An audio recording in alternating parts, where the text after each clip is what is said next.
अचानक उसके पेट में जोरों का दर्द होने लगा। दर्द इतना ज़्यादा था कि उसे बर्दाश्त ही नहीं हो रहा था। माँ को आवाज़ दी तो माँ ने दवाई दे दी। थोड़ा सा आराम मिला, मगर दर्द का ना ख़त्म होने वाला सिलसिला शुरू हो चुका था। कभी कभी तो उल्टियाँ भी होने लगी। सब घर वाले उसे शक की नज़र से देखने लगे। उसका पेट बढ़ता ही जा रहा था और उसके साथ दर्द भी। घर वालों ने सवालात करना शुरू कर दिए। बता, किसके साथ मुंह काला करके आई है? किसका पाप अपने पेट में लिए घूम रही है? अपने परिवार की इज्जत उछालते हुए ज़रा भी शर्म नहीं आई? तू पैदा होते ही मर क्यों नहीं गई? अब हम समाज को क्या मुंह दिखाएंगे? पेट का दर्द इतना तकलीफ देने वाला नहीं था जितना सबके भरोसे का उठ जाना तकलीफ दे रहा था। आहिस्ता आहिस्ता सबने उससे बात करना ही छोड़ दिया। कभी जो घर की एकलौती बेटी और एकलौती बहन होने पर नाज किया करती थी, उसके कहने से पहले ही उसकी सारी फरमाइशें पूरी हो जाया करती थी। माता पिता की आंखों की ठंडक, भाइयों की जान, उसे कभी कोई तकलीफ होने ही नहीं देते थे। बिल्कुल एक राजकुमारी की तरह जीवन चल रहा था। लेकिन आज सब उसे मुंह फेरे बैठे हुए थे। माता पिता, भाई भाभियाँ, कोई उसकी शक्ल तक देखने को तैयार नहीं थे। वो माँ जो उसकी हल्की सी बीमारी पर भी तड़प उठती थी, आज उसके मौत की प्रार्थनाएं कर रही थी। कसूर शायद किसी का नहीं था, कसूर उस सोच का था जो समाज के हालात को देखकर पैदा हो रही थी। किसी ने उसे अस्पताल ले जाने की जहमत तक न उठाई कि लोगों को अगर पता चल गया तो क्या मुँह दिखाएंगे। उनको अपनी बच्ची से ज़्यादा अपनी इज्जत प्यारी थी। उसे एक कमरे में बंद कर दिया गया। उसके घर वाले जुल्म करने में इतने आगे बढ़ जाएंगे, यह उसने सोचा भी नहीं होगा। माँ बाप तो औलाद के लिए ज़िंदगी की किरण होते हैं, जिनके साए तले औलाद खुद को सुरक्षित महसूस करती है। वही मौत का सामान तैयार करने में लग गए। एक दिन उसके खाने में जहर मिलाया गया और उसे खिला दिया। खाना खाते ही वह तड़पने लगी। माँ को देखकर उसकी आंखों में आंसू आ गए। कहने लगी, माँ एक बार अपनी बेटी को गले से लगा लो, बस एक बार। अब ये दर्द मुझसे बर्दाश्त नहीं हो रहा है। शायद आपकी गोदी में मेरी जान निकल जाए। मगर पता नहीं उस माँ का दिल इतना कठोर क्यों हो गया था कि बेटी की इतनी तकलीफ़ को देखकर भी नहीं पिघला। उसका चीख चीख कर रोना सुनकर आस पड़ोस के लोग जमा होने लगे। लोगों की भीड़ देखकर माता पिता के सर शर्म से झुक गए।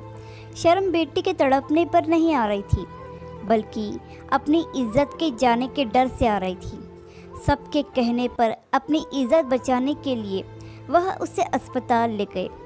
कंडीशन बहुत ज़्यादा क्रिटिकल हो गई थी, इसीलिए जल्दी जल्दी में सारे टेस्ट किए गए। लड़की के माँ बाप कहाँ हैं? डॉक्टर ने पूछा। ज़रा आप मेरे साथ चलें। डॉक्टर उन्हें अपने कैबिन में ले गया। आप लोग दिखने में पढ़े लिखे लग रहे हैं, लेकिन आप लोग पढ़ लिख कर भी इतने जाहिल कैसे हो सकते हैं? आपकी बेटी के पेट में एक गांठ है जो बहुत ज़्यादा हद तक बढ़ चुकी है। उसका इलाज तो किसी न किसी तरीके से हो जाता। उसका ऑपरेशन करके हम उस गांठ को निकाल देते, लेकिन उसे जहर दिया गया है और वह जहर उसके सारे शरीर में फैल चुका है। आप लोगों ने इतनी लापरवाही कैसे बरती? डॉक्टर बोले जा रहा था और माता पिता के पैरों तले से ज़मीन निकल रही थी। माँ डॉक्टर की बात सुनते ही बेहोश हो गई। पिता के हाथ पैर कांपने लगे। भाई अपना माथा पीटने लगे। बाप ऊपर वाले से माफ़िया मांगने लगा। ये हमने क्या कर दिया? सच्चाई जाने बिना अपनी बेटी को अपने ही हाथों से मौत के घाट उतार दिया। काश कि मैं पहले ही उसे अस्पताल ले आता तो यह सब कुछ तो ना होता। काश कि मुझे अपनी इज्जत से ज़्यादा अपनी बच्ची की फ़िक्र होती। डॉक्टर तुरंत उसे ऑपरेशन थिएटर ले जाने लगे। उसने अपने माता पिता को देखा। उसकी आंखों में आंसू थे। माँ, बाबा, क्या कसूर था मेरा जो आपने मेरे साथ ऐसा किया? मैं तो आप सबकी आंखों का तारा थी ना। आपने ज़रा सा भी विश्वास अपनी बेटी पर नहीं रखा। मैं आपसे कहती थी मैंने कोई गलत काम नहीं किया। आपके सामने रोती रही, गिड़गिड़ाती रही। अपने आप को बेकसूर साबित करने की हर मुमकिन कोशिश की मैंने, लेकिन आप लोगों ने मेरी एक ना सुनी। फिर भी आप मेरा परिवार हो, मैं आप लोगों से बहुत प्रेम करती हूँ, इसलिए जाते जाते आप सबको माफ़ कर देती हूँ। अब मेरे अंदर जीने की कोई तमन्ना नहीं है। डॉक्टर उसे बचाने की पूरी कोशिश कर रहे थे। बाहर माँ, पिता और भाई भाभियाँ उसके लिए प्रार्थना कर रहे थे। डॉक्टर साहब बाहर आए और कहा, अफसोस है कि हम उसे बचा नहीं पाए, लेकिन आपने बहुत बड़ा गुनाह किया है। ऊपर वाला शायद ही आपको माफ़ करेगा।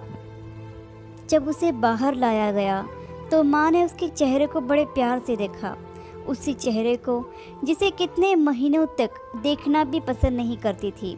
उसने अपने घर वालों के हाथों वह सज़ा पाई थी जो गुनाह उसने किया ही नहीं था, और इसी के साथ वह सभी को जीवन भर का पछतावा और दर्द दे गई। आशा करती हूँ कि कहानी आपको पसंद आई होगी। इस पर आपकी क्या राय है हमें कमेंट करके ज़रूर बताइए। कहानी पसंद आई हो तो लाइक और शेयर करना बिल्कुल भी ना भूलिए। चैनल पर नए हो तो चैनल को सब्सक्राइब ज़रूर कीजिए। कहानी सुनने के लिए आपका बहुत बहुत धन्यवाद।